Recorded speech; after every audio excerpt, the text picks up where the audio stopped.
In the heart of Savannah, Georgia, what started as a family Sunday dinner would expose the most calculated betrayal a mother could ever imagine. 68-year-old Dorothy Mae Williams had no idea that her own children had already scheduled her evaluation for the following Tuesday, or that they'd been secretly meeting with lawyers about her deteriorating condition. The sweet tea was still cold, the peach cobbler untouched, when Dorothy discovered the real reason for their sudden interest in her well-being. But Dorothy Williams wasn't your typical Southern grandmother. As a retired real estate broker who'd built a million-dollar property empire from nothing, she knew exactly how to fight back. What her children didn't realize was that the house they'd grown up in, the house they thought they'd inherit, was about to go up for sale. And Dorothy was about to teach them that underestimating a sharp-minded Southern woman was the biggest mistake they'd ever make. Before we jump back in, tell us where you're tuning in from, and if this story touches you, make sure you're subscribed, because tomorrow, I've saved something extra special for you. The morning sun filtered through the Spanish moss draped over the ancient oak trees lining Forsyth Park, casting dappled shadows across the cobblestone streets of Savannah's historic district.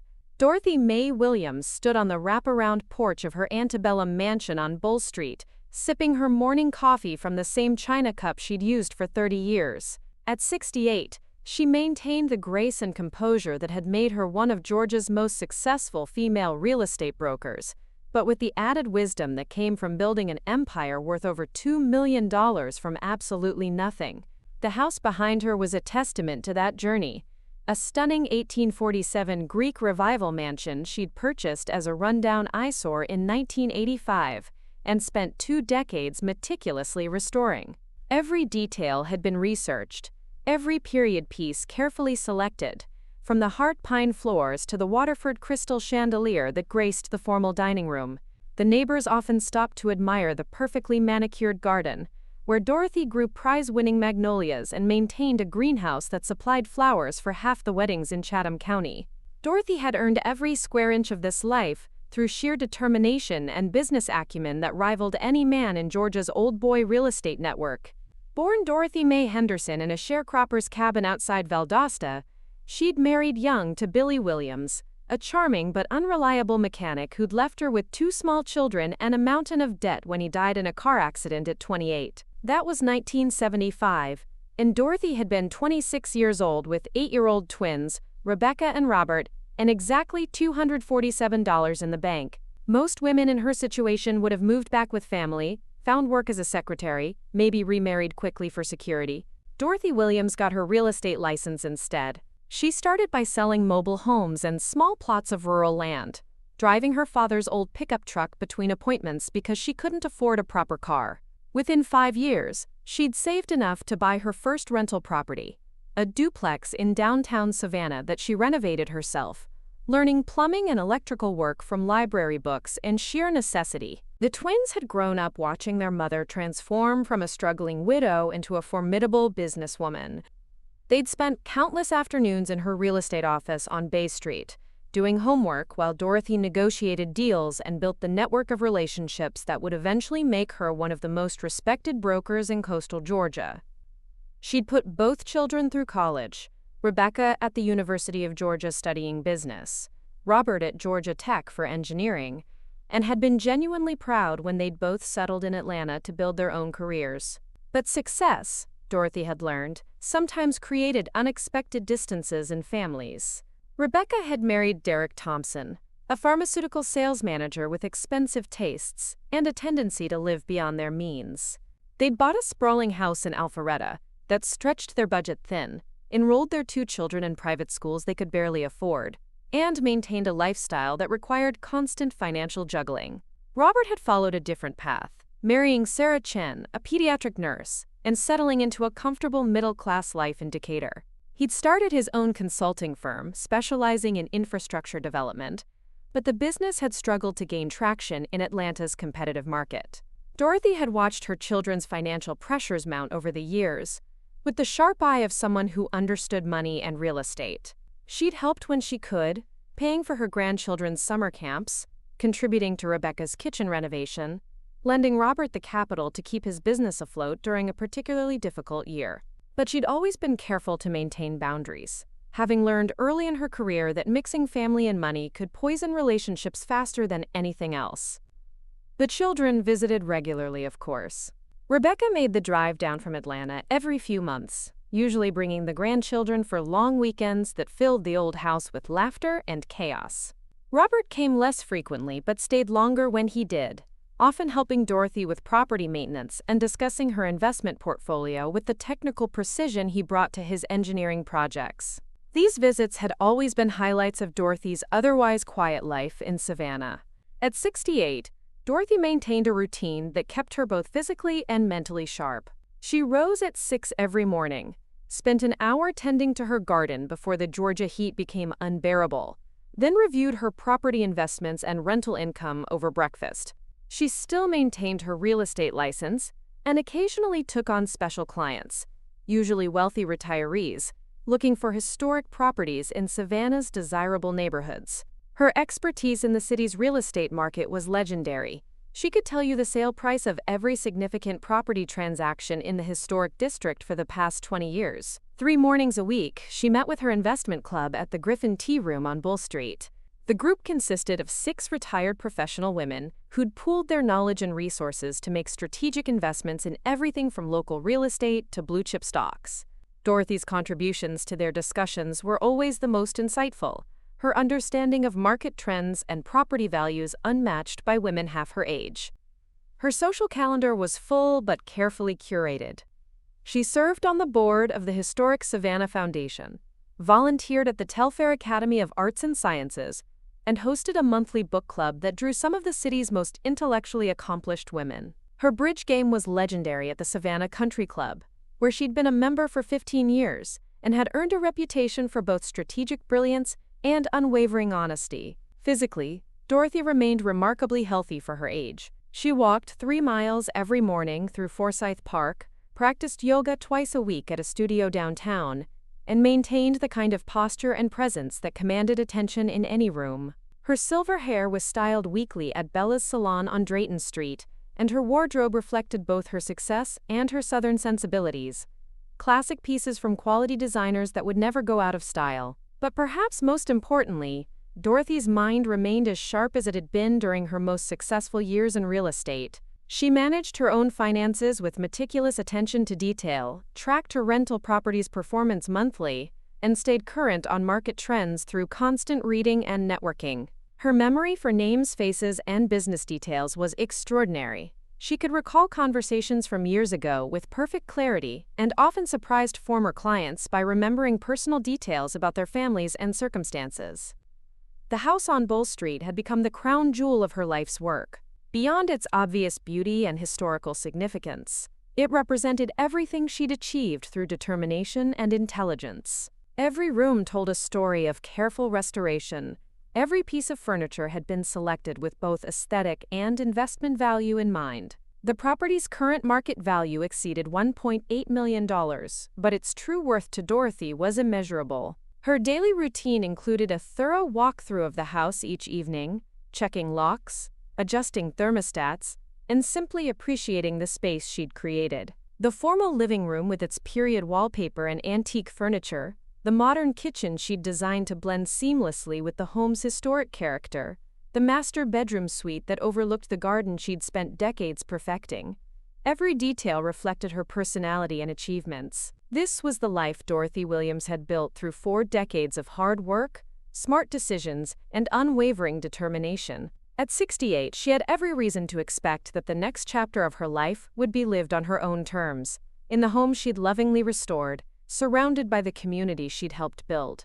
She had her health, her wealth, her independence, and the respect of everyone who knew her. What Dorothy didn't realize, as she stood on her porch that peaceful morning watching Savannah wake up around her, was that her own children were about to shatter this carefully constructed life, with a betrayal so calculated and cruel that it would test everything she'd learned about fighting for what she'd earned.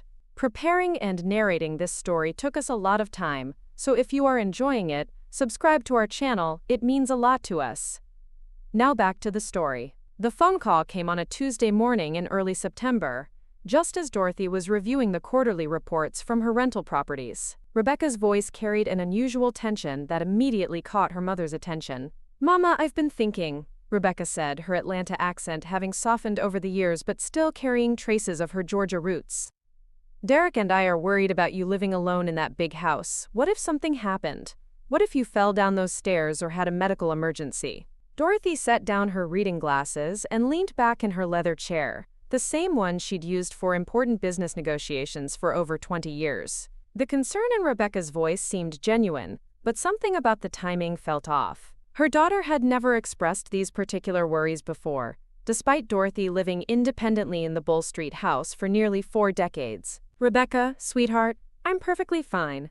Dr. Martinez gave me a clean bill of health just last month, and you know I'm more active than women half my age. Besides, Mrs. Pettigrew next door checks on me daily, and I have my book club ladies, the investment group." "But Mama," Rebecca interrupted, her voice taking on a patronizing tone that Dorothy had never heard before. "You're 68 years old? Things can change quickly at your age. Derek's been reading about how accidents in the home are the leading cause of injury for seniors.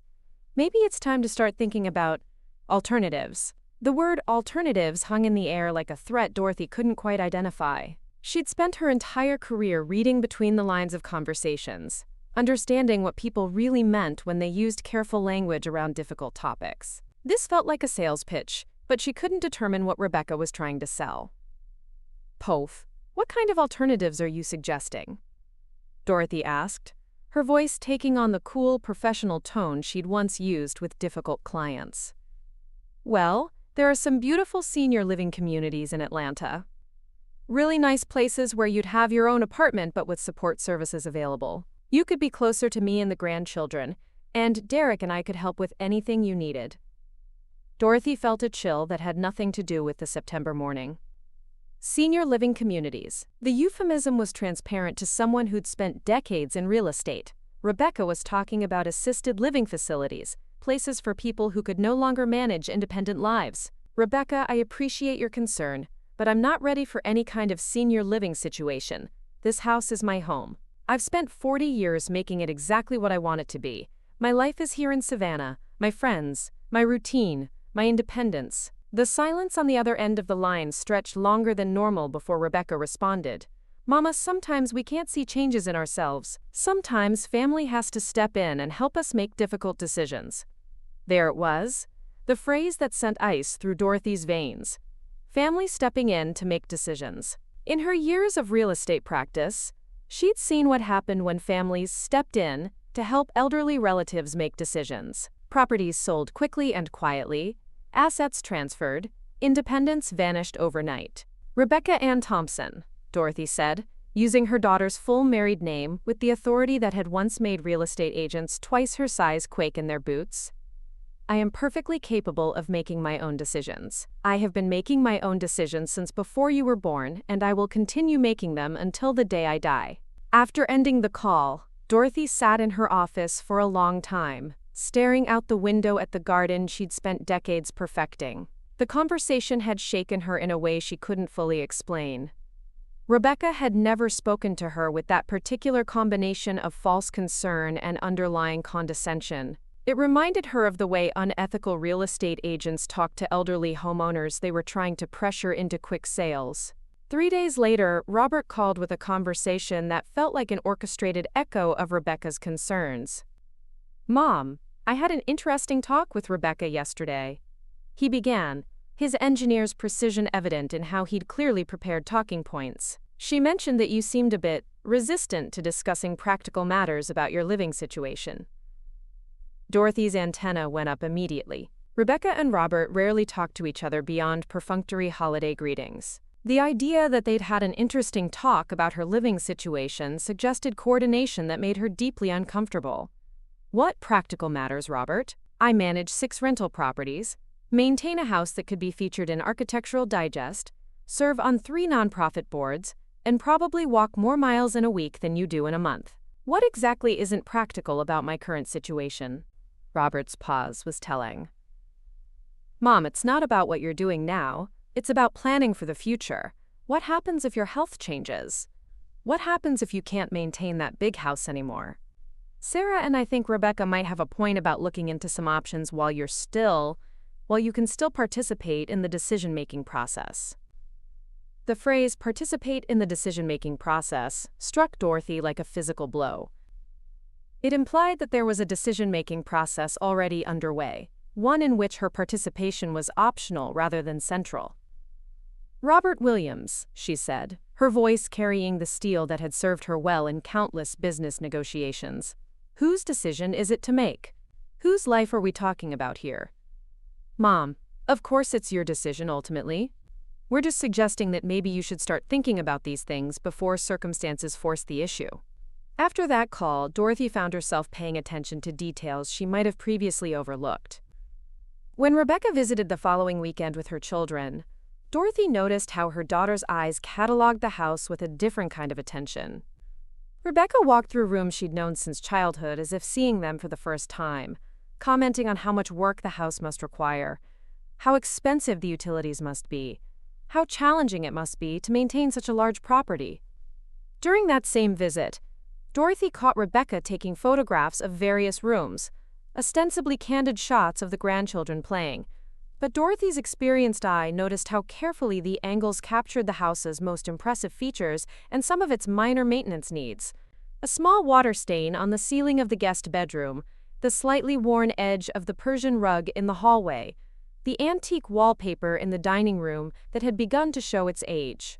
Most troubling was the conversation Dorothy overheard between Rebecca and Derek in the kitchen Sunday morning. She'd come downstairs early to start breakfast and heard their hushed voices through the door. "The house has to be worth at least $2 million, maybe more," Derek was saying. "Even after capital gains taxes, that's substantial money sitting here doing nothing."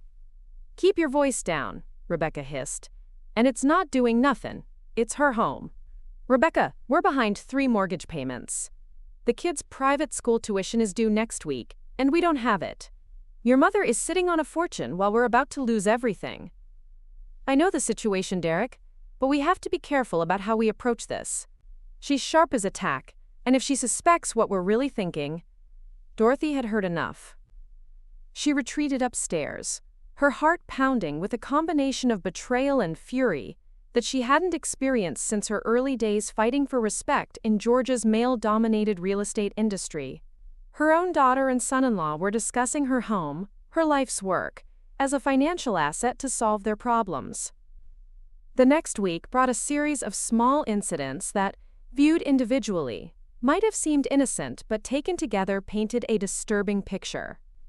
Rebecca called 3 times with increasingly urgent questions about Dorothy's finances. Did she have a will? Was it up to date? Who was listed as power of attorney? Had she considered what would happen to her properties if she became unable to manage them? Robert followed up with technical questions about the house's maintenance needs. Was the HVAC system current? When had the roof last been inspected? Had she considered the cost of major repairs that might be needed in the coming years?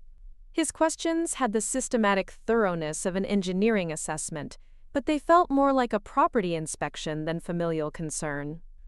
Most unsettling was the visit from Dr. Patterson, Rebecca's family physician from Atlanta, who happened to be in Savannah, and thought he'd stop by to introduce himself. Dorothy's radar went off immediately. Doctors didn't make social calls to people they'd never met, especially not during busy weekdays when they should have been seeing patients. Dr. Patterson was smooth, professional, and carefully observant. He complimented Dorothy on her beautiful home while his eyes noted every detail of her appearance and behavior. He asked casual questions about her daily routine, her memory, her energy levels, questions that felt like a medical evaluation disguised as small talk. "Your daughter Rebecca speaks so warmly of you," he said as he prepared to leave. "She mentioned that you've been having some concerns about managing this large property. If you ever need a referral to specialists who work with seniors facing housing transitions, I'd be happy to provide some names." After he left, Dorothy stood in her front hallway feeling like prey that had just been circled by predators. The pattern was becoming clear, and it terrified her. Her children weren't just worried about her future, they were actively planning for it without her input or consent. That evening, Dorothy did something she hadn't done in years. She called her lawyer. Mitchell Harrington had been Dorothy's attorney for 12 years, ever since she'd needed legal representation for a complex commercial real estate deal that had made her $250,000 in profit. His office in Savannah's financial district reflected the kind of Old South professionalism that Dorothy appreciated: rich mahogany furniture, law books that had actually been read, and a secretary who'd worked for the firm longer than most lawyers had been practicing. "Dorothy, you look troubled," Mitchell said as she settled into the leather chair across from his massive desk. At 62, he carried himself with the quiet confidence of a man who'd spent decades protecting Savannah's old money families from various legal challenges. "What's brought you to see me on such short notice?" Dorothy had rehearsed this conversation during the drive downtown, but sitting in Mitchell's office, she felt foolish for suspecting her own children of orchestrating something sinister. Still, her instincts had kept her from making costly mistakes throughout her business career, and those same instincts were screaming warnings now. "Mitchell, I need to understand something about guardianship law in Georgia. Hypothetically, what would it take for someone to have me declared incompetent?" The question hung in the air between them, and Dorothy watched Mitchell's expression shift from casual concern to sharp attention. He leaned forward, his hands clasped on the desk, the same posture he'd adopted years ago when explaining the legal complexities of her most challenging property acquisitions. "Dorothy, that's a very specific question. Has someone suggested that you're incompetent?" "Not directly. But my children have been making comments about my age, my ability to live independently, the challenges of maintaining my home. They've been asking detailed questions about my finances, my will, my medical care. Yesterday, Rebecca's doctor from Atlanta made an unexpected social visit that felt more like a medical evaluation." Mitchell's jaw tightened. "Tell me everything, Dorothy. Every conversation, every visit, every question they've asked. Don't leave out any details." For the next 40 minutes, Dorothy recounted the phone calls, the coordinated concerns, the overheard conversation about her home's value, and Dr. Patterson's suspicious visit. Mitchell took notes on a legal pad, occasionally asking for clarification or additional details. When she finished, he sat back in his chair with the grim expression of someone who'd seen this scenario before. "Dorothy, what you're describing is the preliminary stage of what we call a soft guardianship campaign. It's a systematic approach to building a case for incompetency, usually motivated by financial considerations." The clinical term made Dorothy's worst fears feel suddenly real and immediate. "How does it work?" "First, they establish a pattern of family concern about your welfare. Then they document incidents or behaviors that could be interpreted as evidence of declining competency. They often involve medical professionals who can provide expert opinions about your mental state. Finally, they file a petition with the court claiming that you're unable to care for yourself or manage your affairs." Dorothy felt sick. What kind of evidence would they need? Less than you might think. Georgia's guardianship laws are designed to protect vulnerable adults, which means courts often err on the side of caution. A few documented incidents of confusion, missed appointments, unpaid bills, or safety concerns can be enough, especially when supported by family testimony and medical opinions. "But I haven't had any incidents like that. My finances are impeccable, my health is excellent, and I've never missed an appointment in my life." Mitchell's expression was sympathetic but grave. "Dorothy, incidents can be interpreted creatively. A forgotten grocery list becomes evidence of memory problems. A delayed response to an urgent question becomes confusion. Even your resistance to their suggestions about assisted living can be framed as poor judgment or denial about your condition." The manipulation was more sophisticated than Dorothy had realized. Her children weren't just planning to have her declared incompetent. They were actively creating the evidence to support their case. What happens if they succeed? If a court grants guardianship, the appointed guardian gains legal authority over your person and your estate. They can make decisions about where you live, what medical care you receive, how your money is spent, even who you're allowed to see or speak with. Essentially, you lose all legal rights to control your own life. Dorothy sat in stunned silence, processing the implications. Everything she'd worked for, everything she'd built, could be taken away by her own children through a legal process designed to protect people like her. Mitchell, I need to know my options. How do I protect myself? Over the next hour, Mitchell outlined a comprehensive legal strategy. They would update her will and all estate planning documents, create specific medical directives that would be difficult to challenge, establish a trust structure that would protect her assets, and document her current mental and physical competency with independent medical professionals. Most importantly, Mitchell said, we need to be proactive about documenting any attempts to manipulate or coerce you. If they're building a case, we need to build a better one.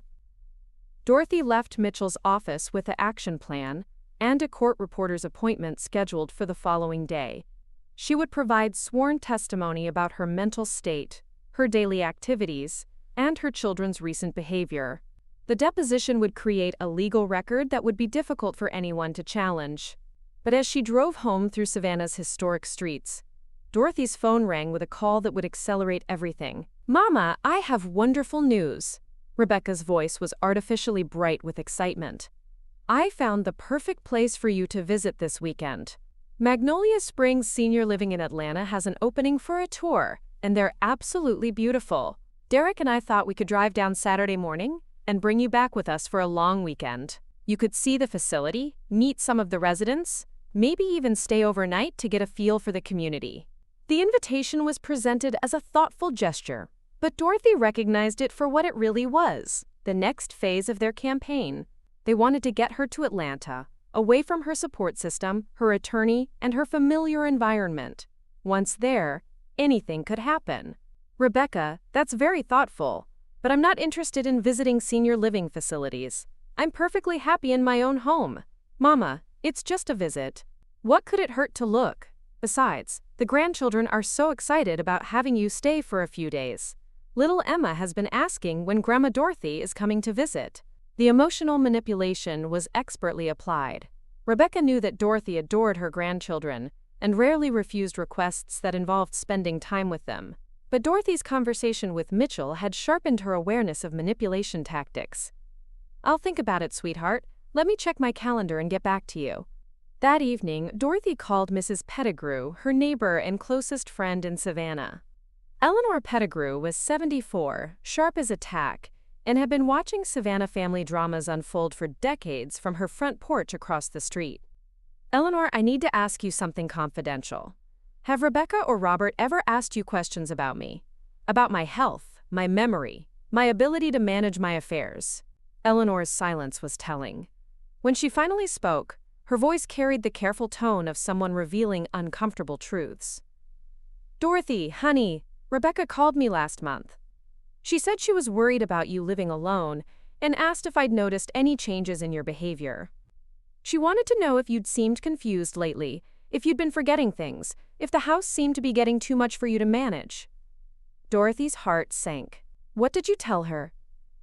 "I told her the truth, that you're the sharpest woman in Savannah and more capable than people half your age. But Dorothy, she asked me some very specific questions. She wanted to know if I'd ever seen you wandering around outside at night, if I'd noticed any problems with your driving, if there had been any incidents with contractors or service people coming to the house." The specificity of the questions revealed their calculated nature. Rebecca hadn't been making casual inquiries about her mother's welfare. She'd been fishing for specific types of evidence that could support a guardianship petition. "Eleanor, did anyone else contact you? Doctors, lawyers, social workers?" "No, but Dorothy, there's something else you should know. Last week, a man came by, asking questions about you. Said he was from some kind of senior services organization, wanted to know about your daily routine, whether you seemed to be managing well on your own. I didn't like his questions, so I told him to mind his own business." Dorothy realized that her children's campaign was more extensive than she'd imagined. They weren't just gathering family testimony, they were building a comprehensive case file with information from neighbors, service providers, and possibly medical professionals. That night, Dorothy sat in her kitchen with a cup of tea and her laptop, researching Georgia's guardianship laws and reading case studies of elderly people who'd lost their independence through legal proceedings. The stories were heartbreaking and terrifying. Competent, successful people had been declared incompetent based on minimal evidence, their assets liquidated to pay for care they didn't need, their lives controlled by family members or professional guardians who profited from their helplessness. But Dorothy Williams wasn't just any elderly person facing a guardianship threat. She was a woman who'd built a real estate empire through strategic thinking and decisive action. She'd survived the loss of her husband, raised 2 children alone, and outmaneuvered countless opponents in business deals over 4 decades. If Rebecca and Robert wanted a fight, they were about to discover that their mother was far more formidable than they'd calculated. And Dorothy had something they didn't expect. She understood exactly how valuable her assets were and exactly how to use them as weapons. The war for her independence was about to begin, and Dorothy Williams intended to win. The family dinner was Rebecca's idea, presented as a spontaneous gesture of love, but timed with military precision. She called Thursday afternoon, her voice carrying that artificially sweet tone Dorothy had learned to recognize as manipulation wrapped in sugar. "Mama, I know it's short notice, but Derek and I were thinking of driving down this weekend with the kids. We could have Sunday dinner together, just like old times. I'll bring everything. You won't have to cook a thing." Dorothy accepted the invitation because she needed to understand exactly what her children were planning. Mitchell had advised her to document everything, and a family dinner would provide the perfect opportunity to observe their tactics while controlling the environment. Sunday morning arrived with the oppressive humidity typical of late September in Georgia. Dorothy spent extra time preparing the dining room, setting the table with her grandmother's china and sterling silver. Not from sentimentality, but because she wanted everything perfect for what she suspected would be the most important family dinner of her life. Rebecca arrived at noon with Derek and their 2 children, 12-year-old Emma and 14-year-old Connor. The kids immediately ran to hug Dorothy, their genuine affection, a painful contrast to their parents' calculated behavior. Derek carried in several grocery bags and a bottle of wine, playing the role of thoughtful son-in-law with Oscar-worthy commitment. Robert and Sarah arrived 30 minutes later, bringing a peach cobbler from a bakery in Decatur and apologetic explanations about Atlanta traffic.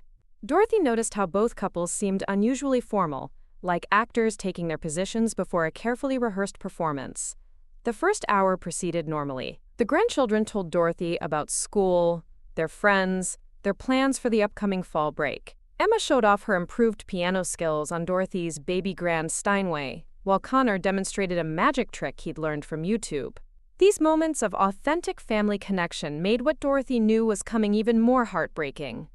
During dinner, Derek steered the conversation toward Dorothy's recent activities with questions that seemed casual but felt like a deposition. How was her driving? Had she had any difficulties with the new traffic patterns downtown? Was she keeping up with all her commitments and appointments?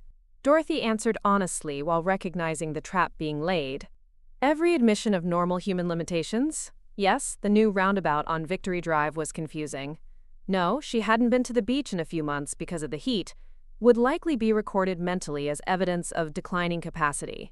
The real ambush came during dessert. "Mama," Rebecca began, setting down her fork with theatrical precision, "Derek and I have been talking, and we're really concerned about you living alone in this big house. What if something happened? What if you fell, or had a medical emergency, or—" "Rebecca," Dorothy interrupted, her voice carrying the authority that had once silenced rowdy real estate conferences. "We've had this conversation. I'm perfectly capable of living independently." "But Mama, you're 68 years old. Things can change quickly at our age." The slip was revealing. Rebecca had said our age instead of your age, unconsciously revealing that she saw her mother's aging as a threat to her own financial security. Robert leaned forward with the earnest expression he'd perfected during engineering presentations.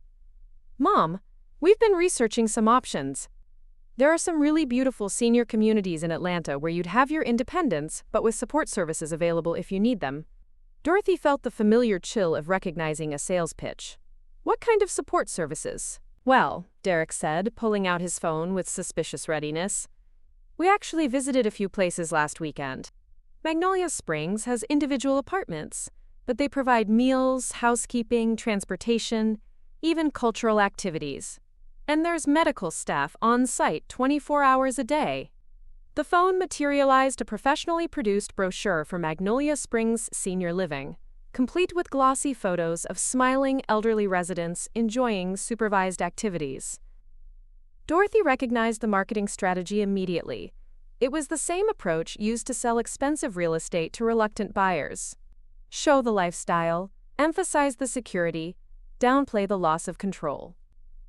"This looks very nice," Dorothy said carefully, "but I'm not interested in moving to a senior living facility.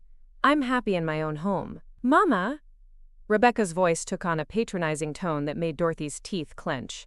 "Sometimes we can't see our own limitations. Sometimes family has to help us make difficult decisions for our own good." The phrase "for our own good" sent anger flooding through Dorothy's system. She'd heard those exact words from male colleagues who'd tried to exclude her from lucrative deals for her own good, from bank officers who'd questioned her business judgment for her own good, from competitors who'd suggested she retire for her own good. "Rebecca Ann," Dorothy said, using her daughter's full name with the steel that had once made grown men reconsider their positions. "I am perfectly capable of making my own decisions. I have been making my own decisions since before you were born. But what about when you're not?" Derek interjected, his pharmaceutical sales training evident in how smoothly he moved to overcome objections. "What about when you need help but you're too proud or too confused to ask for it? Wouldn't it be better to make these decisions now, while you can still participate in the process?" There it was again, the implication that Dorothy's participation in decisions about her own life was temporary and conditional. She looked around the table at her family, seeing them clearly for perhaps the first time. Rebecca, desperate and calculating, willing to sacrifice her mother's independence for financial relief. Derek, smooth and manipulative, treating Dorothy's life like a sales opportunity. Robert, weak and conflicted but ultimately complicit in whatever scheme they'd concocted. "Let me ask you something," Dorothy said, her voice dangerously quiet.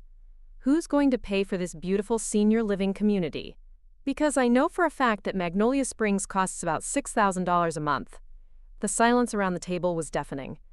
Finally, Rebecca spoke with the rehearsed answer Dorothy had expected. "Well, Mama, that's why we'd need to discuss your finances. You have substantial assets. This house alone is worth over $1 million. If we sold it and invested the proceeds properly, the income could cover your living expenses for decades." Dorothy felt the final piece of the puzzle click into place. This wasn't about her welfare or her safety. It was about liquidating her assets to fund the lifestyle Rebecca and Derek couldn't afford on their own. "Sell my house," Dorothy repeated slowly, as if testing the words for hidden meanings. "The house I've spent 40 years restoring. The house that represents everything I've worked for. You want me to sell it to pay for a place I don't want to live?" "Mama, it's just a house," Rebecca said, and Dorothy realized her daughter truly didn't understand what she was suggesting. "Houses are just investments. What matters is your security, your safety, your quality of life." Dorothy stood up from the table with the grace and authority that had served her well in countless business meetings. Her grandchildren looked confused by the sudden tension, but the adults around the table recognized that something fundamental had shifted. "Rebecca, Robert, Derek, Sarah," she said, her voice carrying 40 years of business expertise and maternal authority.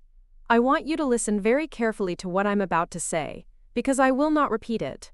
She paused, looking each of them in the eye with the intensity that had once made real estate developers twice her size negotiate in her favor.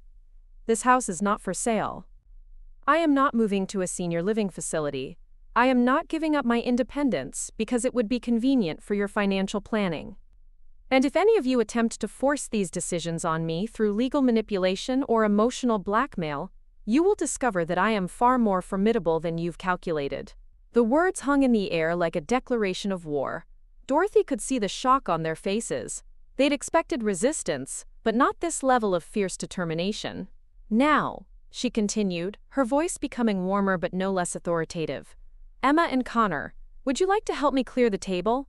I think the adults need to have a conversation about respect and boundaries." As her grandchildren obediently gathered dishes, Dorothy caught Rebecca's eye with a look that conveyed decades of disappointment and a promise of consequences. The battle lines had been drawn, and Dorothy Williams had just served notice that she intended to win. The war for her independence was no longer a possibility. It was officially underway.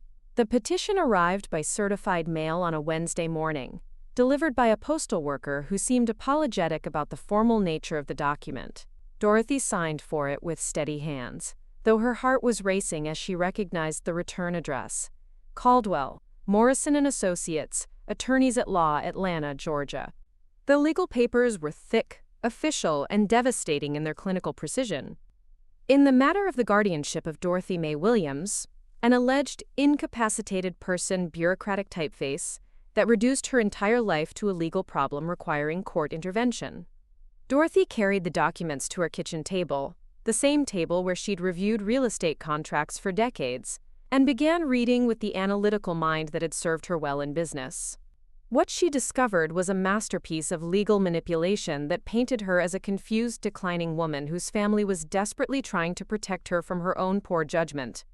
The petition, filed by Rebecca Thompson and Robert Williams as, quote, concerned adult children, alleged that Dorothy was suffering from mild cognitive impairment with progressive symptoms indicating early-stage dementia.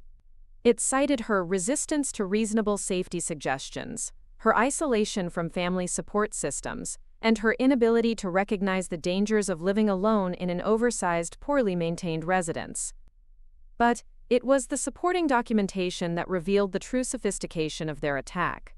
Attached to the petition were sworn affidavit statements from Dr. Marcus Patterson, Rebecca's family physician, describing his quote, quote, quote, quote, quote, quote, quote, quote, quote, quote, quote, quote, quote, quote, quote, quote, quote, based on his evaluation during his visit to her home.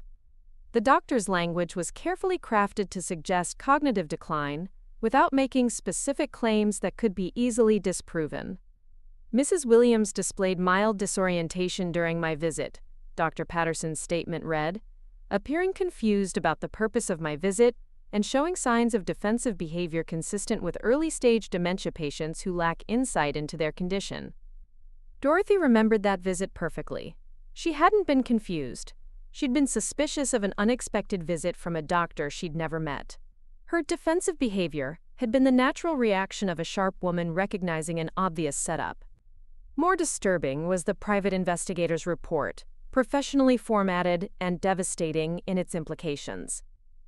The investigator had documented Dorothy's erratic daily routines, noting that she, quote, frequently walked alone in public parks at unusual hours, and, quote, maintained irregular social contact with neighbors, suggesting possible paranoid tendencies.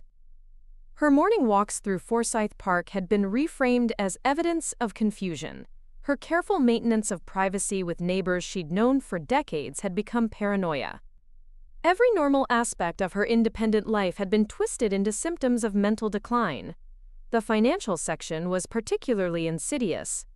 The petition noted Dorothy's, quote, substantial assets requiring professional management, including real estate valued at over $2.8 million, and investment accounts worth an additional $800,000. It suggested that her, quote, resistance to family involvement in financial planning demonstrated, quote, poor judgment and potential vulnerability to financial exploitation. Dorothy's phone rang as she was absorbing the full scope of the legal attack. Mitchell Harrington's voice was grim but determined. Dorothy, I just received a copy of the petition from the clerk's office. How quickly can you get to my office? I'm on my way. An hour later, Dorothy sat in Mitchell's conference room while he spread the legal documents across the polished mahogany table like evidence in a murder case. His expression was grimmer than she'd ever seen it. Dorothy, this is one of the most comprehensive guardianship petitions I've ever reviewed. Your children have hired David Caldwell. He's one of Atlanta's most aggressive elder law attorneys, and he specializes in contested guardianship cases. What does that mean for me? It means they're not taking any chances. Caldwell has a reputation for building cases that are very difficult to defend against. He layers documentation from multiple sources, creates a narrative of decline that's compelling to judges, and he's very skilled at making resistance to guardianship look like evidence of incompetence. Mitchell pointed to the hearing date listed on the petition. The preliminary hearing is scheduled for next Friday. That's only 9 days away. At that hearing, the judge will decide whether to grant temporary guardianship while a full competency evaluation is conducted. The timeline was breathtakingly fast. Dorothy realized that her children had calculated everything precisely. The petition was filed just as the court's calendar would allow for a quick hearing, before she could mount an adequate defense. What happens if they win the temporary guardianship? Rebecca would be appointed as your temporary guardian, giving her immediate authority over your finances and living arrangements. She could move you to that assisted living facility in Atlanta, sell your house, and liquidate your assets, all under court supervision but with minimal oversight. The implications hit Dorothy like a physical blow. In 9 days, she could lose everything she'd spent 40 years building. Mitchell, what do we do? Over the next 2 hours, Mitchell outlined their defense strategy. They would need independent medical evaluations from geriatric specialists, cognitive assessments from neuropsychologists, and character witnesses who could testify to Dorothy's competence. Most importantly, they needed to expose the financial motivations behind the petition. I've already started investigating Rebecca and Derek's financial situation, Mitchell said, pulling out a folder thick with documents. What I've found is very interesting. They're not just in debt, they're in serious financial trouble. Foreclosure proceedings on their house began last month. Derek's employment with the pharmaceutical company ended 6 weeks ago. They've borrowed against their retirement accounts and maxed out multiple credit cards. Dorothy absorbed this information with the analytical mind that had served her well in business.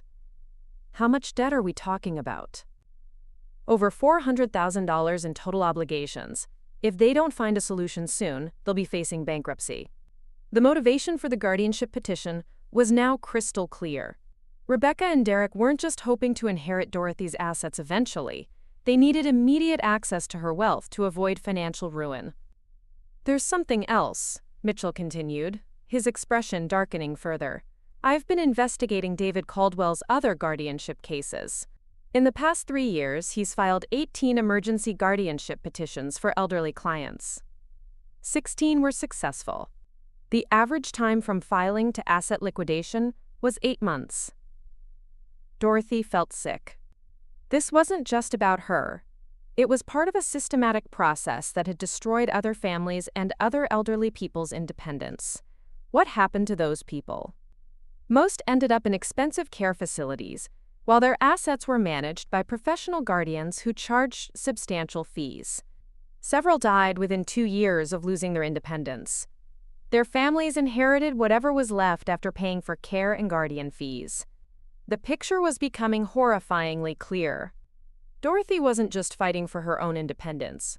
She was fighting against a legal system that could be manipulated to destroy elderly people's lives for profit. Mitchell, I need to understand something. If I were 20 years younger, could anyone force me to sell my house and move to a facility I didn't want? Of course not. That would be considered kidnapping and theft. Then why is it legal to do it to me because I'm 68? Mitchell was quiet for a long moment. Because the law assumes that at some point, aging adults lose the capacity to make rational decisions about their own welfare. The guardianship system is designed to protect vulnerable people, but it can be exploited by those who understand how to manipulate the process. That evening, Dorothy sat in her garden as the sun set over Savannah, surrounded by the magnolias and azaleas she'd planted and nurtured for decades. The house behind her glowed in the golden light, every window and column a testament to the life she'd built through determination and hard work. But for the first time since Billy's death 40 years ago, Dorothy felt truly afraid. Not of aging, not of death, not of any natural process, but of losing everything to her own children's greed and a legal system that could be turned against the very people it was supposed to protect. Her phone buzzed with a text message from Rebecca. "Mama, I hope you understand that everything we're doing is because we love you and want what's best for you.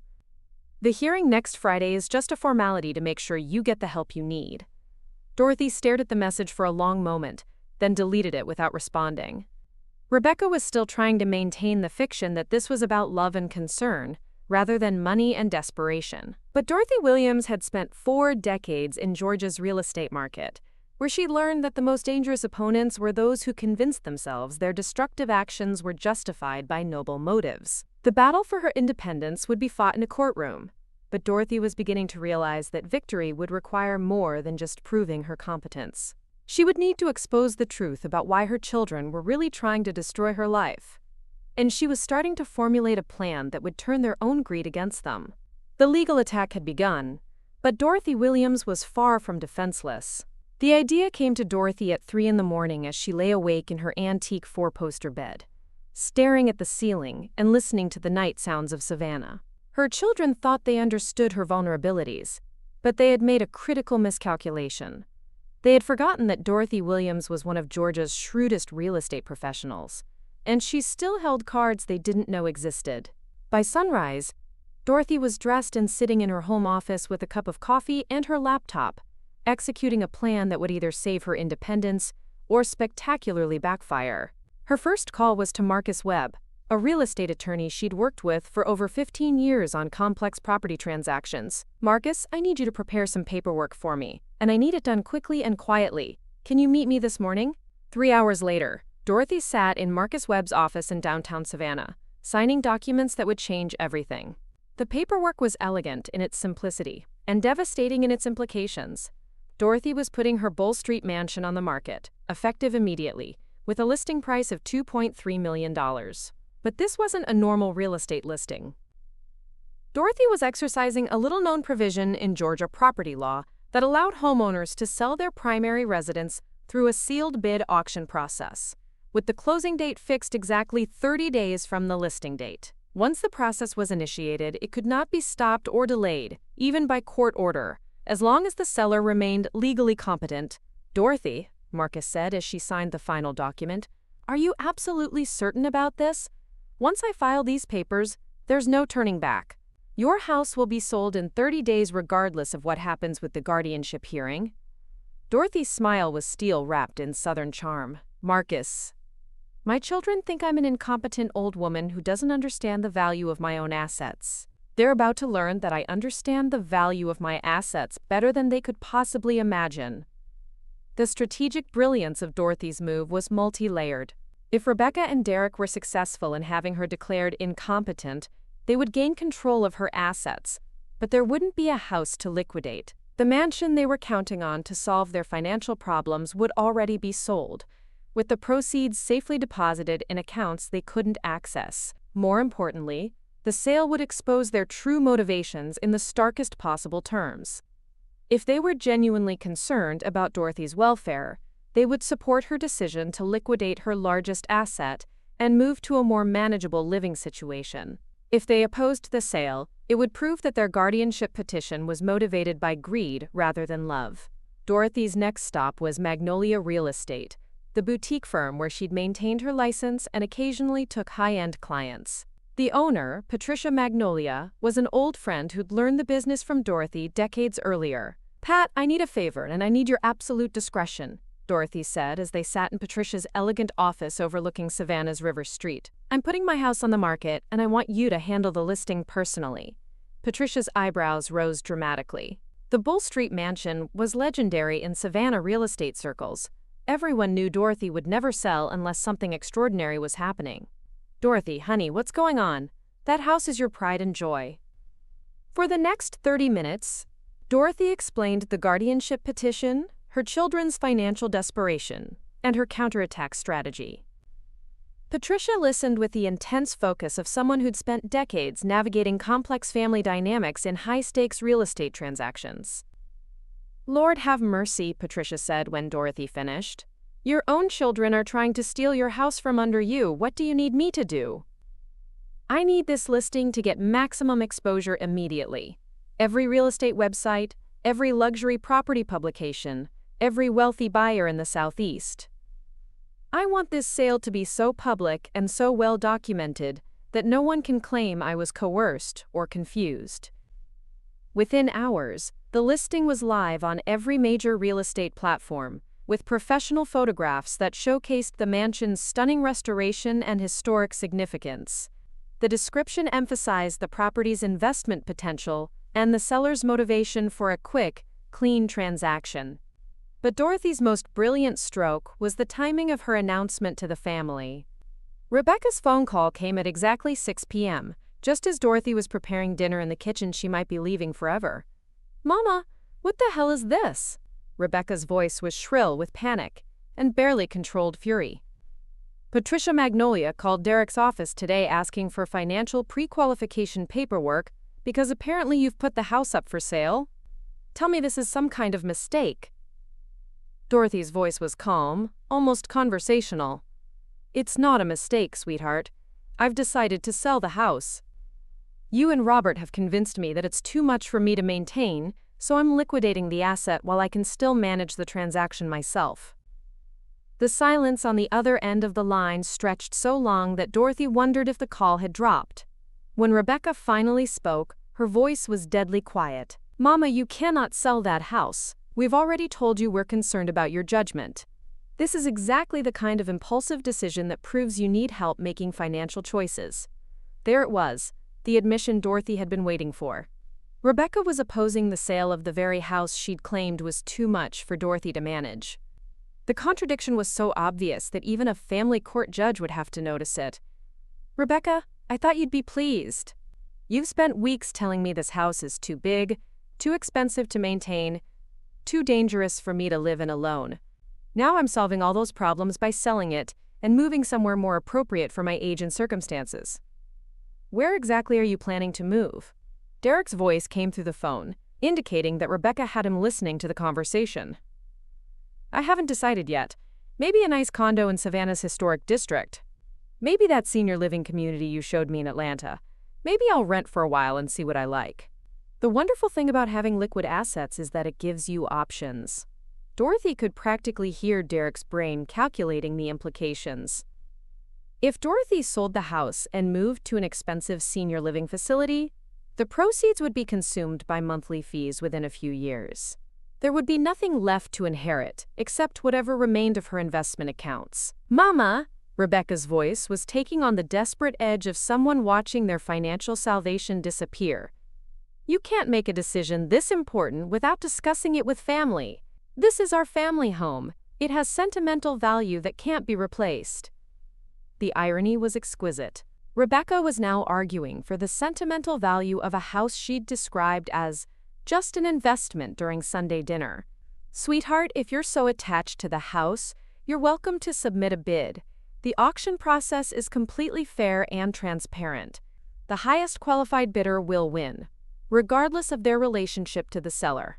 Another long silence, then Derek's voice, tight with barely controlled anger. Dorothy, we need to discuss this face to face. Rebecca and I are driving down tomorrow morning. Of course, dear. You're always welcome in my home, for the next 30 days anyway.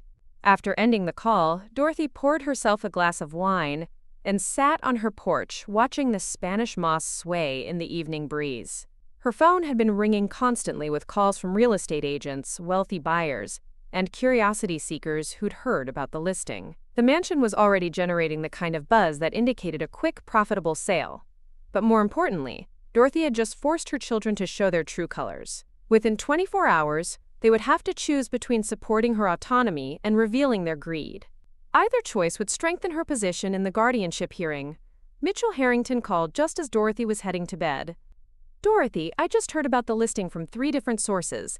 This is either brilliant or completely insane. Why can't it be both? Dorothy asked with a laugh that felt genuinely free for the first time in weeks. Because if the judge sees this as erratic behavior, it could support their petition for guardianship. Mitchell, I've spent 40 years in real estate.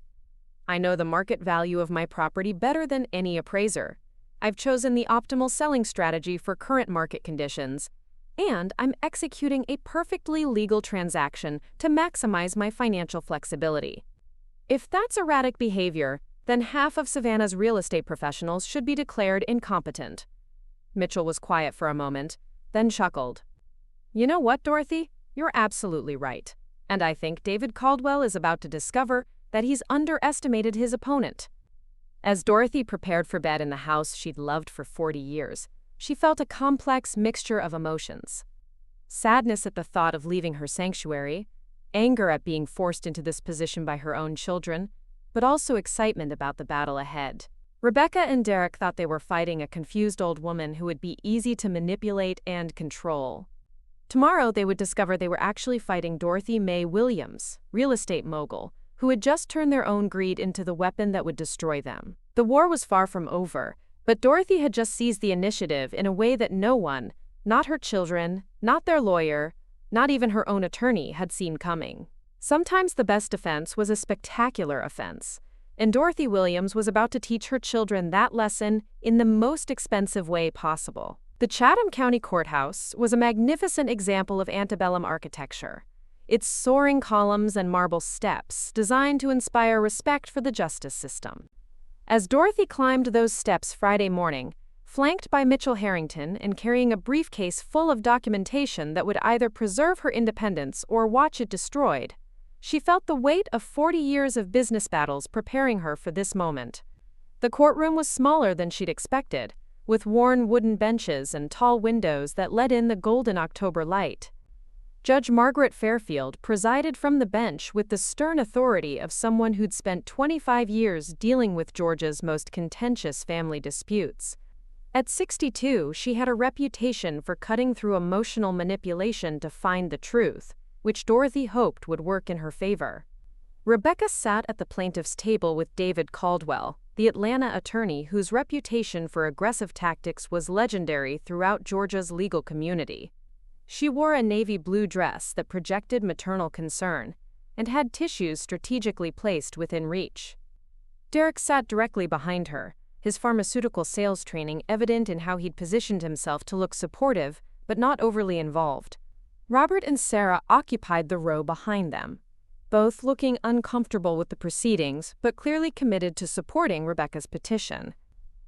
Dorothy noticed how Robert avoided her eyes when she entered the courtroom, his engineer's mind probably calculating the probability of success for each side. Judge Fairfield called the court to order with a sharp rap of her gavel. "We are here today for a preliminary hearing in the matter of the proposed guardianship of Dorothy Mae Williams. Mr. Caldwell, you may present your opening statement." David Caldwell rose with the polished confidence of a man who'd never lost a guardianship case. His opening painted a picture of a loving family forced to take desperate measures to protect a declining matriarch who couldn't recognize her own limitations. "Your Honor, this is a heartbreaking situation that many families face as their loved ones age. Mrs. Williams was once a sharp, successful businesswoman, but the evidence will show that she is no longer capable of making rational decisions about her own welfare or finances." Caldwell's presentation was masterful, weaving together Dr. Patterson's concerns, the private investigator's observations, and Rebecca's testimony about Dorothy's erratic behavior into a compelling narrative of cognitive decline. He emphasized Dorothy's resistance to family assistance and her isolation from support systems as evidence of poor judgment. But his masterstroke was addressing Dorothy's decision to sell her house. "Your Honor, just this week, Mrs. Williams impulsively decided to sell the family home she's lived in for 40 years. She put it on the market, without consulting family members, without considering alternative housing arrangements, and without any rational plan for where she'll live after the sale. This kind of impulsive, poorly considered decision-making is exactly why the family is seeking guardianship protection." Dorothy felt Mitchell tense beside her. Caldwell had just turned her strategic counterattack into evidence of incompetence, and she had to admit it was cleverly done. When Mitchell rose for his opening statement, Dorothy could see the determination in his posture. He'd spent the past week preparing for this moment, and he wasn't going to let Caldwell's manipulation go unchallenged. "Your Honor, what we have here is not a case of declining competency, but rather a case of financial desperation masquerading as family concern. The evidence will show that the petitioners are facing imminent bankruptcy and view Mrs. Williams' substantial assets as their only salvation." Mitchell's strategy was to attack the motivation behind the petition while demonstrating Dorothy's continued competence through expert testimony and character witnesses. He methodically dismantled each piece of Caldwell's evidence, showing how normal behaviors had been twisted into symptoms of decline. Dr. Elena Rodriguez, a geriatric psychiatrist from Emory University, testified that she'd conducted a comprehensive evaluation of Dorothy and found no evidence of cognitive impairment. Her testimony was clinical, precise, and devastating to the petitioner's case. Mrs. Williams scored in the superior range on all cognitive assessments, Dr. Rodriguez explained. Her memory, reasoning abilities, and judgment are all excellent for her age group. I found no indication of dementia, mild cognitive impairment, or any other condition that would affect her decision-making capacity. Patricia Magnolia's testimony about the house sale was particularly effective. As Dorothy's real estate agent, she explained the strategic thinking behind the decision and the sophisticated market analysis that had guided the pricing and timing. Mrs. Williams demonstrated the same sharp business acumen I've seen from her for 15 years, Patricia testified. The sealed bid auction was a brilliant strategy for the current market conditions. She's going to make at least $300,000 more than she would have with a traditional listing. But the most dramatic moment came when Mitchell called Rebecca to the stand for cross-examination.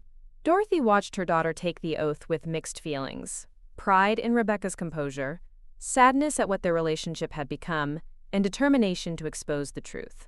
Mitchell's questioning was surgical in its precision.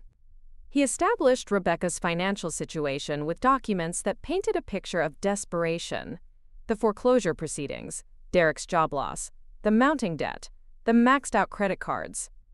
"Mrs. Thompson, isn't it true that you and your husband are facing bankruptcy?" "Our financial situation is temporary," Rebecca replied, but her voice lacked conviction.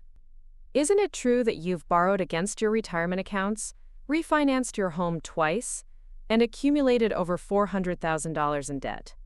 "We've had some challenges, but that has nothing to do with our concern for my mother." Mitchell moved to his evidence table and retrieved a document that made Rebecca's face go pale. "Mrs. Thompson, do you recognize this document?" Rebecca stared at the paper without responding. Mitchell continued relentlessly. "This is an application for a home equity loan against your mother's property, filed 3 weeks ago with Coastal Georgia Bank. An application that lists you as the property owner despite the fact that your mother has never transferred ownership to you," the courtroom erupted. Caldwell objected furiously while Rebecca sat frozen at the witness stand. Judge Fairfield restored order with sharp raps of her gavel, but the damage was done. Rebecca had been caught attempting to fraudulently borrow against property she didn't own. "Mrs. Thompson," Mitchell continued, his voice deadly quiet, "isn't it true that you filed this guardianship petition not out of concern for your mother's welfare, but because you needed access to her assets to avoid financial ruin?" Rebecca's composure finally cracked. "She doesn't understand what it's like to struggle. She's sitting on millions of dollars while her own children are losing everything." The admission hung in the air like a confession. Judge Fairfield's expression had shifted from judicial neutrality to barely controlled anger. Mitchell's closing argument was devastating in its simplicity. He showed that Dorothy was competent, that her children were desperate, and that the guardianship petition was motivated by greed rather than love. He presented evidence of the fraudulent loan application, the manufactured medical concerns, and the systematic campaign to create false evidence of decline. When Caldwell rose for his closing, Dorothy could see that he knew the case was lost. His argument sounded hollow, defensive, focused more on damage control than victory. Judge Fairfield took only 15 minutes to render her decision. When she returned to the bench, her expression was stern and unforgiving. "I have reviewed all the evidence presented, and I find no credible basis for the allegations of incompetency. Mrs. Williams has demonstrated clear thinking, sound judgment, and complete understanding of her circumstances and options." Dorothy felt a wave of relief wash over her. But Judge Fairfield wasn't finished. "Furthermore, I am deeply troubled by evidence suggesting that this petition was filed under false pretenses for financial gain. I am denying the guardianship petition in its entirety and referring this matter to the District Attorney's Office for investigation of possible fraud and elder abuse charges." The gavel came down with finality, and Dorothy Williams had won the most important battle of her life. As the courtroom cleared, Rebecca approached her mother with tears streaming down her face. "Mama, I'm so sorry. I never wanted it to go this far. We were just so desperate, and Derek said—" Dorothy looked at her daughter, really looked at her, and saw not the successful businesswoman she'd raised, but a frightened, broken woman who'd lost her way. "Rebecca," Dorothy said quietly, You chose to see me as an obstacle instead of asking for help. That choice has cost you everything." As Dorothy walked out of the courthouse with her independence intact and her dignity preserved, she realized that while she'd won the legal battle, the victory felt bittersweet. She'd saved her assets and her autonomy, but she'd lost her relationship with her children, possibly forever. The mansion would still be sold.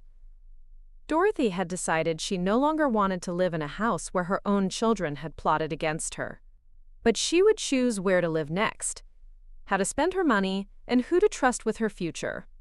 At 68, Dorothy Williams had proven that age was just a number when faced with sharp wits, careful planning, and the courage to fight for what was right. Her children had underestimated her, and they'd paid the ultimate price for that mistake. 6 months after the courthouse victory, Dorothy stood on the balcony of her new oceanfront condominium in Tybee Island, watching the Atlantic sunrise paint the sky in shades of gold and pink. The luxury penthouse was a far cry from her antebellum mansion, but it represented something the old house never could: absolute freedom from the past and complete control over her future. The Bull Street mansion had sold for $2.7 million, nearly $500,000 more than the asking price, thanks to a bidding war between 3 wealthy buyers who recognized the property's exceptional value. Dorothy had used the proceeds to purchase her Tybee Island retreat for cash, invest in a diversified portfolio that would provide steady income for decades, and establish something she'd never expected to create at 68, a charitable foundation dedicated to protecting elderly people from financial abuse. The Dorothy Williams Foundation for Elder Justice had become her new passion project, working with attorneys, social workers, and advocacy groups across Georgia to identify and prosecute cases of elder abuse. Her own experience had opened her eyes to how widespread the problem was, and her business acumen had proven invaluable in creating systems to help vulnerable seniors protect themselves. Her morning routine now included reviewing foundation cases over coffee while listening to the ocean waves, a far more peaceful way to start the day than the stress-filled weeks leading up to the guardianship hearing. This morning, however, brought news that required her attention beyond the foundation's usual business. Mitchell Harrington called at exactly 8 a.m., as had become their weekly tradition. "Dorothy, I have an update on the criminal case that I think you'll find interesting." Rebecca and Derek had been indicted on charges of elder abuse, attempted fraud, and conspiracy to commit theft. The fraudulent loan application had been the smoking gun that convinced the district attorney to pursue criminal charges, but the investigation had uncovered even more disturbing evidence of their systematic campaign to gain control of Dorothy's assets. "What's the latest?" Dorothy asked, settling into her favorite chair with her morning coffee. "Derek took a plea deal yesterday. He's agreed to testify against Rebecca in exchange for a reduced sentence. Apparently, the whole scheme was more elaborate than we realized. They'd been planning this for over a year, consulting with David Caldwell about the best strategies to build a guardianship case." Dorothy absorbed this information with the analytical mind that had served her well throughout her career. She felt a complex mixture of vindication and sadness. Vindication that her instincts had been correct about the systematic nature of their attack. Sadness that her daughter's betrayal had been so calculated and complete. What kind of sentence is Rebecca looking at? If convicted on all charges, she could face up to 10 years in prison. The elder abuse charges are felonies in Georgia, and the attempted fraud adds significant time to any sentence.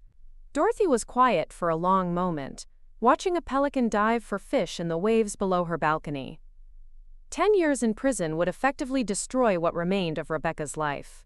Her children would grow up with their mother in jail, Derek would likely divorce her to protect his own interests, and Rebecca would emerge from prison in her 50s, with no career, no assets, and no family support. "Mitchell, I've been thinking about something, and I want you to explore the legal possibilities. What do you have in mind?" "I want to know if there's a way to get the charges reduced or dismissed if Rebecca agrees to certain conditions. Restitution, community service, mandatory counseling, something that acknowledges what she did wrong without destroying her life completely." Mitchell was quiet for a moment. "Dorothy, after everything she put you through, why would you want to help her?" "Because she's still my daughter, and because destroying her won't undo the damage she tried to do to me." but mostly because I've learned something about forgiveness in these past 6 months. The truth was that Dorothy's new life had given her perspective on what really mattered. The foundation work had shown her dozens of families torn apart by elder abuse, and she'd seen how cycles of betrayal and revenge could destroy multiple generations. Breaking those cycles required someone to choose forgiveness over vengeance. "I'll make some calls and see what options might be available," Mitchell said. "But Dorothy, you should know that the district attorney is very motivated to prosecute this case. Your situation has gotten a lot of media attention, and they want to send a message that elder abuse won't be tolerated in Georgia." After ending the call, Dorothy spent an hour reviewing foundation files, but her mind kept returning to the question of Rebecca's fate. The irony wasn't lost on her that she now held the same kind of power over her daughter's future that Rebecca had tried to claim over hers. At noon, Dorothy drove her new BMW convertible to downtown Savannah for lunch with Eleanor Pettigrew, her former neighbor who'd become one of her closest friends. They met at the Gray, an upscale restaurant housed in a beautifully restored Art Deco building that Dorothy had helped designate as a historic landmark years earlier. "You look wonderful, Dorothy," Eleanor said as they settled at their usual table overlooking the Savannah River. "That ocean air agrees with you." "I feel better than I have in years," Dorothy admitted. "Living at the beach, working on the foundation, not having to worry about family drama. It's like getting my life back." Eleanor studied her friend's face with the perceptive eyes of someone who'd known her for decades. "But you're still thinking about Rebecca." Dorothy wasn't surprised that Eleanor had read her mood so accurately. "The criminal trial starts next month. She's looking at serious prison time. And you're considering intervening on her behalf. Is that crazy, after everything she tried to do to me?" Eleanor was quiet for a moment, sipping her sweet tea while watching the tourist trolleys navigate the cobblestone streets below. "Dorothy, honey, I've watched you handle business deals, family crises, and every kind of challenge for 20 years. You've always been guided by what's right rather than what's easy or personally satisfying. What's right in this situation? That's not for me to say, but I will tell you this. Forgiveness isn't about letting someone off the hook for their behavior. It's about freeing yourself from the burden of carrying anger and resentment. If you can help Rebecca without compromising your own principles or safety, then maybe that's what's right for you." That afternoon, Dorothy drove through Savannah's historic district, past the house on Bull Street, where she'd lived for 40 years. The new owners had maintained the gardens beautifully, and the house looked much as it had during her ownership. But seeing it felt like looking at a photograph of someone else's life. Meaningful, but no longer personally relevant. Her phone rang as she was parking near Forsyth Park. The caller ID showed Robert's number, the first time he'd contacted her since the court hearing. "Mom," Robert's voice was tentative, uncertain. "I hope it's okay that I'm calling. I know you probably don't want to hear from any of us." Dorothy felt her heart rate increase, but her voice remained calm. "Hello, Robert. How are you doing?" "Not great, honestly. The whole situation with Rebecca has been devastating. Sarah and I never wanted things to go as far as they did. We were just trying to support Rebecca, but we didn't realize how desperate she'd become, or what she was really planning." "Robert, I appreciate the call, but I need you to understand something. Whether you realize the extent of Rebecca's plans or not, you participated in a scheme to have me declared incompetent. That's not something I can easily forgive or forget." "I know, Mom. I know we were wrong, and I'm not calling to ask for forgiveness. I'm calling because Rebecca asked me to tell you something." Dorothy pulled over to the side of the road, suddenly needing her full attention for this conversation. "She wanted me to tell you that she knows what she did was unforgivable. She knows she destroyed our family, and probably any chance of having a relationship with you ever again. But she also wanted you to know that despite everything, despite how desperate and stupid she became, she never stopped loving you." Tears Dorothy hadn't expected began forming in her eyes. "Robert. Mom, I'm not asking you to fix this. I'm not asking you to save Rebecca from the consequences of her actions. I just thought you should know that she understands what she lost, and she's sorry." After ending the call, Dorothy sat in her car for a long time, watching families walk through Forsyth Park, and thinking about the complicated nature of love and forgiveness. Rebecca's love hadn't prevented her from trying to destroy Dorothy's independence. But perhaps Dorothy's love didn't require her to save Rebecca from accountability. That evening, Dorothy called Mitchell with her decision. "I want to meet with the district attorney. I want to explore options for restorative justice, rather than purely punitive measures. If Rebecca is willing to make full restitution, perform significant community service with elder abuse prevention programs, and undergo counseling, I'd be willing to support reduced charges." "Dorothy, are you sure about this?" "I'm sure that I want to try to break the cycle of family destruction. Rebecca made terrible choices, but she's still Emma and Connor's mother. If there's a way to hold her accountable while preserving some possibility of family healing, I want to explore that option."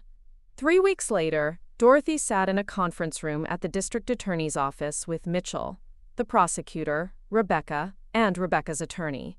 Rebecca looked older, thinner, broken in ways that had nothing to do with physical appearance. The agreement they negotiated was comprehensive. Rebecca would plead guilty to reduced charges, pay full restitution for legal fees and emotional damages, perform 2,000 hours of community service with elder advocacy organizations, undergo mandatory counseling for financial addiction and family relationship issues, and serve 2 years of supervised probation.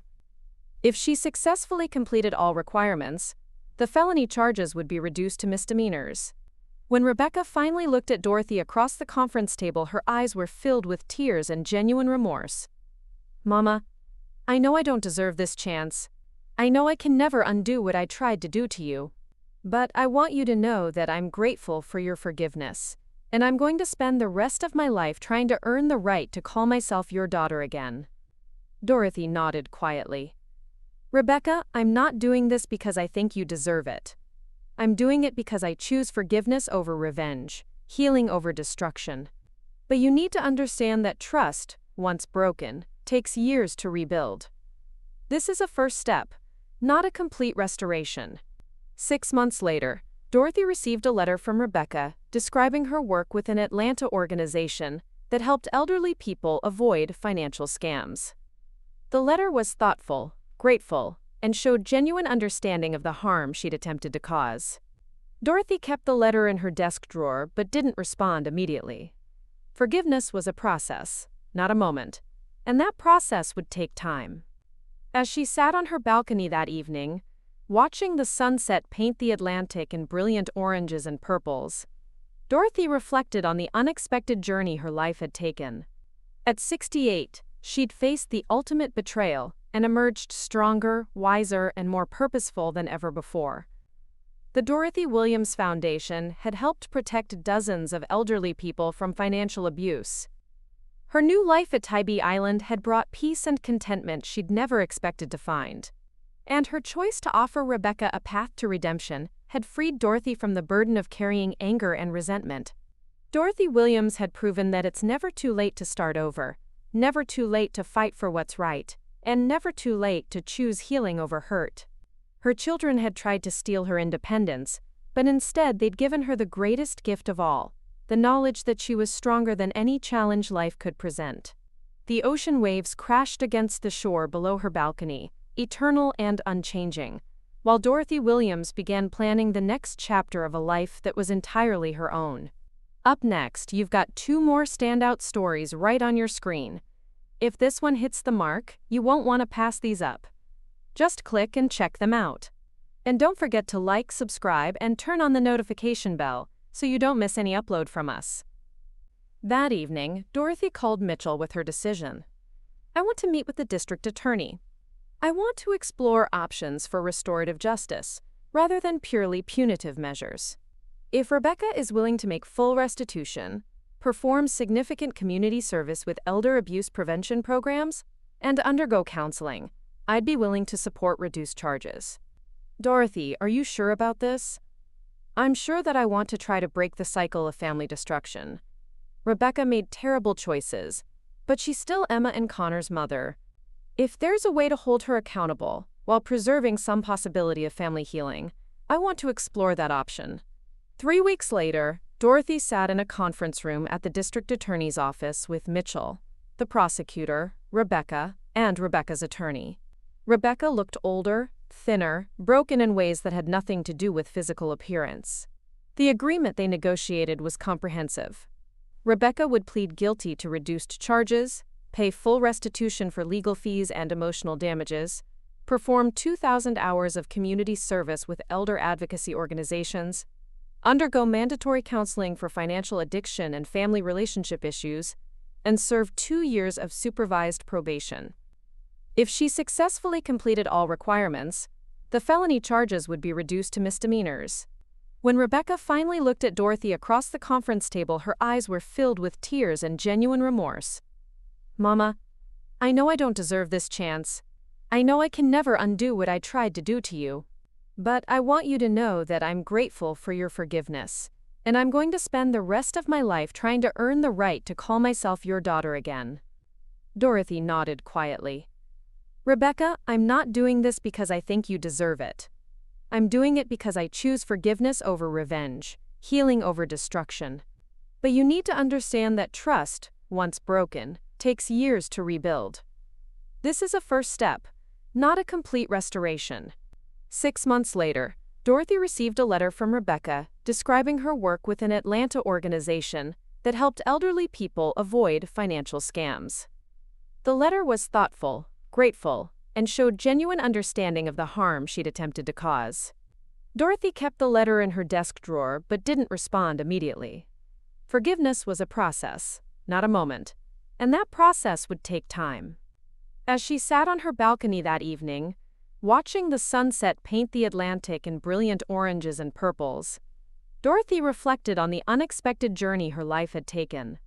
At 68, she'd faced the ultimate betrayal and emerged stronger, wiser, and more purposeful than ever before. The Dorothy Williams Foundation had helped protect dozens of elderly people from financial abuse. Her new life at Tybee Island had brought peace and contentment she'd never expected to find.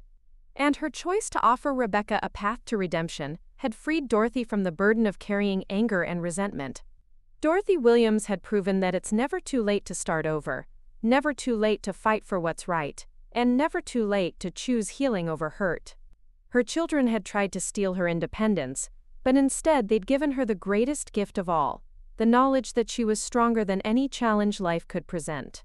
The ocean waves crashed against the shore below her balcony, eternal and unchanging, while Dorothy Williams began planning the next chapter of a life that was entirely her own. Up next, you've got 2 more standout stories right on your screen. If this one hits the mark, you won't want to pass these up. Just click and check them out. And don't forget to like, subscribe, and turn on the notification bell so you don't miss any upload from us.